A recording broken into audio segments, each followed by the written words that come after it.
Video के माध्यम से मेरे पास एक सिस्का ब्रांड से 18 वाट की एलईडी बल्ब डेड पोजीशन में आया हुआ है। इसी प्रॉब्लम को आज रिपेयर करके दिखाएंगे। तो अगर आप लोग मेरे चैनल पर नए हैं तो मेरे चैनल को प्लीज़ सब्सक्राइब करके रख सकते हैं इसको लेटेस्ट वीडियो देखने के लिए। अगर आप लोगों ने सब्सक्राइब करके रखा है तो सभी को थैंक्स बोलना चाहूँगा। जो लोग मेरे फेसबुक पेज पर न्यू जुड़ रहे हैं तो मेरे फेसबुक पेज को फॉलो करके रखेंगे इस प्रकार लेटेस्ट वीडियो देखने के लिए। चलिए हम इसका कैप ओपन कर लेते हैं। सबसे पहले फर्स्ट टारगेट और उसके बाद मैं आपको यहाँ पर जो मेरा होल्डर यहाँ पर मैं आपको वोल्टेज चेक करवा देता हूँ। तो यहाँ पर मल्टीमीटर ले लेंगे। मल्टीमीटर लेने के बाद हम यहाँ पर इसका वोल्टेज चेक कर लेंगे कि हमारे यहाँ पर एसी इनपुट सप्लाई जो है प्राप्त हो रहा है कि नहीं। तो यहाँ पर हम सबसे पहले चेक कर लेंगे। यहाँ पर मल्टीमीटर को 750 रेंज एसी मोड पर सिलेक्ट करके रखना होगा। और इसके बाद यहाँ पर हम इसका तो मैंने प्लग नहीं लगाया, तो यहाँ पर मैंने सप्लाई लाइन से कनेक्ट कर ही दिया। इसके बाद यहाँ पर हम इसका जो वोल्टेज है चेक करेंगे।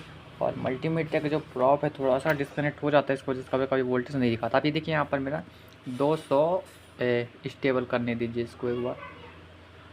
220-22 के लगभग एसी वोल्टेज इनपुट हो रहा है। यहाँ पर मेरा दोनों टर्मिनल पर यहाँ पर मेरा वोल्टेज जो है आ जाता है।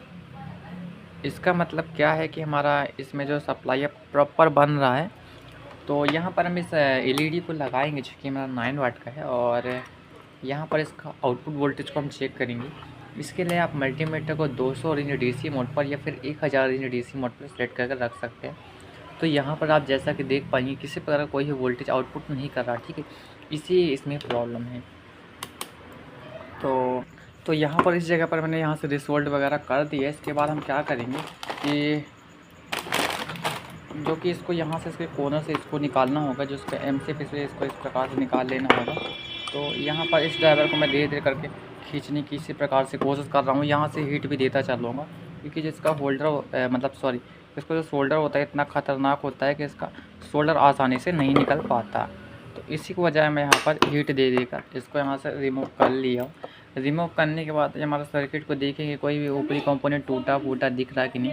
तो सबसे पहले मैं इस रजिस्टेंस को चेक करूँगा। रजिस्टेंस को चेक करने के लिए आपको मल्टीमीटर को सिंपली बजर रेंज पर सिलेक्ट करके रख लेना। बजर रेंज पर मैंने सेलेक्ट करके रख दिया है। उसके बाद यहाँ पर मैं सबसे पहले यहाँ पर मैं दूसरा मल्टीमीटर ले लेता हूँ जिससे आपको परफेक्ट तरीके से यहाँ पर मैं दिखाया जा सके। तो यहाँ पर मैं न्यू मल्टीमीटर ले लेता हूँ। तो यहाँ पर मैं दूसरा मल्टीमीटर ले चुका हूँ। मल्टीमीटर को मैंने बीप रेंज पर सिलेक्ट करके रख दिया है। बीप एकदम बराबर आ रहा है।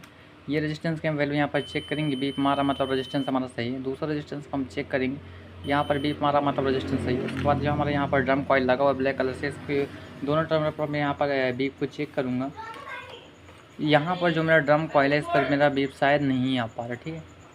तो यहाँ पर हम इसको चेक करेंगे तो यहाँ पर मेरा बीप नहीं आ रहा। ये देखिए यहाँ पर मेरा बीप नहीं आ रहा, मतलब यहाँ से हमारा जो कॉइल है ख़राब है।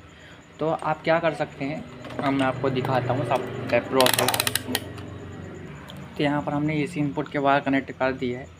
और इसके बाद मैं आपको यहाँ पर दिखाता चलूँ कि ये जो सप्लाई मेरा किस प्रकार से कैसे चलेगा। तो इसको इस प्रकार से कर देते हैं और इसको इस प्रकार से कर देते हैं, थोड़ा सा जूम भी कर देते हैं। अब मैं यहाँ पर मल्टीमीटर को एसी रेंज पर सिलेक्ट करके रख लूँगा। इसके बाद इसका वोल्टेज आपको चेक करके दिखवाता रहता हूँ। तो यहाँ पर मैं क्या करूँगा, इस प्रकार से इसको रख लेता हूँ और यहीं पास आपको वोल्टेज भी दिख जाएगा। यहाँ से वोल्टेज इनपुट होकर रेजिस्टेंस के माध्यम से चलता शुरू हो जाएगा। तो हाँ, इसको मैं इस प्रकार से कर लेता हूँ और यहाँ पर इसको मैं सीरीज लाइन सबसे पहले सप्लाई दे देता हूँ। तो ये हमारा शॉर्ट है, ये हमारा दोनों आपस में टर्मिनल साइज सट चुके थे तो इसलिए शॉर्ट हो गया। तो इसको हम दूरी दूरी कर देंगे। ये दूरी दूरी मैंने कर दिया है।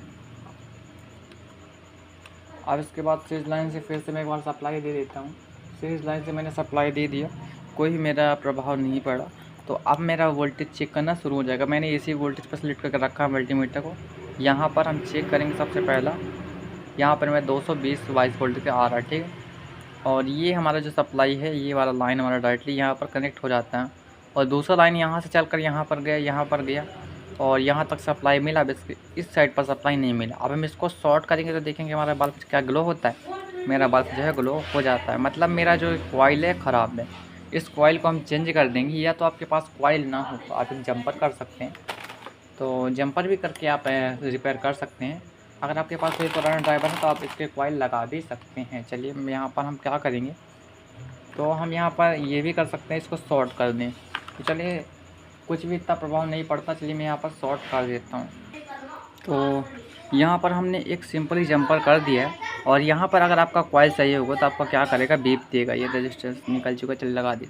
तो आप देख ही सकते हैं सिंपली एक जंपर हमने किया, हमारा जो प्रॉब्लम डन हो चुका है और मेरा एलईडी जो है ग्लो हो जाएगा। ठीक, बिजली के ऊपर मैं यहाँ से पावर कनेक्ट कर देता हूँ और जो मेरा एलईडी है परफेक्ट तरीके से ऑन हो जाएगा।